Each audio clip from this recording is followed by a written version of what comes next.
Hi అండి. అందరూ ఎలా ఉన్నారు? బాగున్నారా? Welcome to my YouTube channel mom's recipes. ఈరోజు మన ఛానల్‌లో గోంగూర, ఎండు రొయ్యల కూర ఎలా చేయాలో చూద్దాము. దానికోసం ముందుగా కడాయి పెట్టుకొని ఆయిల్ వేసుకుందాము. ఎండుమిర్చి, వెల్లుల్లి, పోపు దినుసులు వేసుకొని కొంచెం ఫ్రై అయిన తర్వాత ఆనియన్, పచ్చిమిర్చి అయితే వేసుకోవాలి.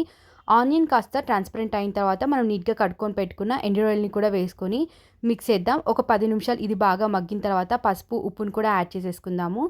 నేనైతే ఒక కట్ట గోంగూరను తీసుకొని నీట్‌గా కడుక్కొని ఒక 10 నిమిషాలు అయితే ఆరపెట్టాను. ఆ గోంగూరను కూడా వేసేసుకొని మనం మిక్స్ చేసి మూత పెట్టేద్దాం. ఒక 10 నిమిషాలు ఇది బాగా మగ్గిన తర్వాత గోంగూర అయితే మనకి బాగా ట్రాన్స్పరెంట్ అవుతుంది. ఒకసారి మనం బాగా మిక్స్ చేసేసి ఇందులోకైతే కారం యాడ్ చేద్దాం. ఈ టైంలో ఉప్పు సరిపోకపోతే ఉప్పు కూడా వేసేసుకోండి. బాగా మిక్స్ చేసి ఒకసారి అయితే మళ్ళీ మూత పెట్టేసుకుందాము. ఒక 10 నిమిషాలు అయితే మగ్గనిద్దాము కారం పచ్చివాసన పోయే వరకి. ఆ తర్వాత అయితే స్టవ్ ఆఫ్ చేసేసుకుందాం. అంతే, ఎంతో టేస్టీ అయిన గోంగూర, ఎండు రొయ్యల కూర అయితే రెడీ అయిపోయింది. Thank you.